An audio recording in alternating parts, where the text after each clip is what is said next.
Assalamualaikum warahmatullahi wabarakatuh.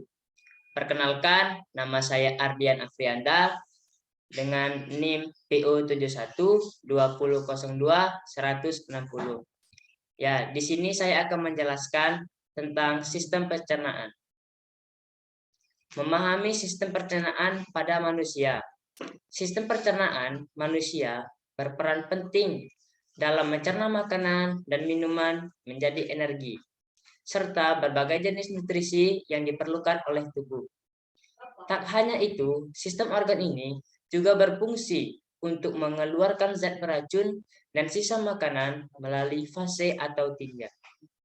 Sistem pencernaan manusia berfungsi untuk mengelola makanan dan minuman yang dikonsumsi menjadi nutrisi dan energi. Keduanya diperlukan untuk proses metabolisme, perbaikan sel, dan jaringan tubuh, serta aktivitas sehari-hari, seperti bergerak, bernafas, belajar, dan bekerja. Organ-organ dalam sistem pencernaan pada manusia agar bisa diolah menjadi energi dan berbagai macam nutrisi seperti asam amino, glukosa, dan asam lemak. Makanan dan minuman yang masuk ke dalam tubuh perlu diproses terlebih dahulu. Proses tersebut berlangsung di dalam sistem pencernaan. Berikut ini adalah beberapa organ tubuh yang termasuk dalam sistem pencernaan manusia beserta fungsinya. 1. Yaitu mulut. Proses pencernaan manusia dimulai dari waktu makan atau digigit, dikunyah, dan dihaluskan di dalam mulut. Makanan yang bercampur dengan air liur akan dipecah menjadi potongan-potongan yang lebih kecil oleh gigi sehingga menjadi lunak dan mudah ditelan. 2.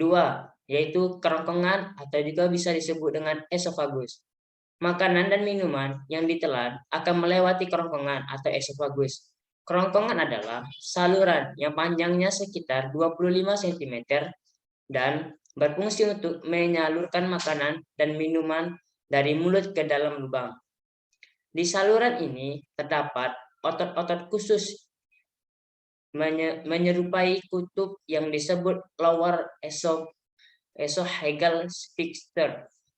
Kutub ini berfungsi untuk memastikan makanan atau minuman yang sudah mencapai lambung tidak kembali naik ke kerongkongan atau ke mulut. 3. Lambung. Setelah menerima makanan dan minuman, lambung akan mengeluarkan zat asam dan enzim untuk melanjutkan proses pencernaan.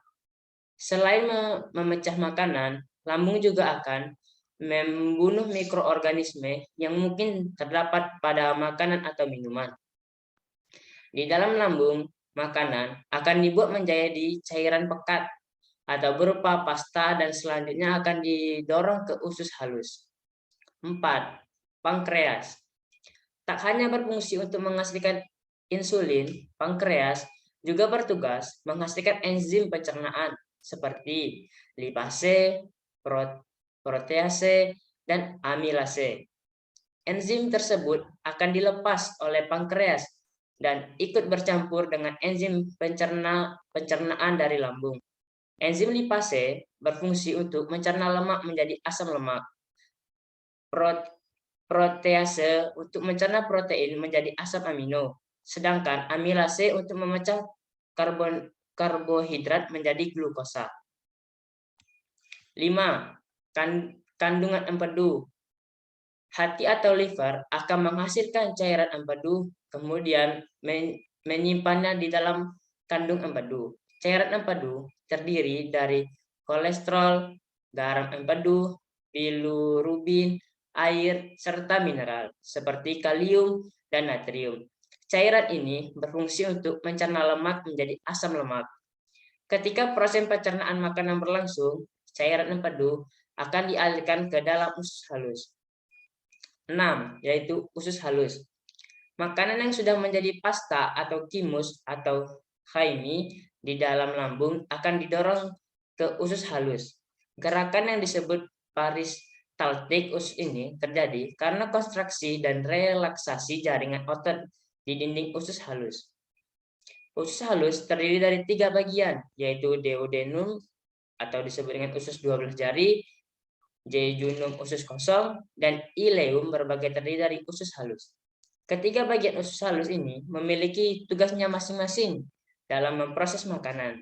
Duodenum bertanggung jawab untuk melanjutkan proses pemecahan makanan, sedangkan jejunum dan ileum bertanggung jawab untuk proses penyerapan nutrisi ke dalam aliran darah. 7. Usus besar. Setelah diolah menjadi berbagai nutrisi yang terserap oleh tubuh, makanan yang sudah dicerna akan meninggalkan sisa atau limbah yang disebut dengan tinja atau fases.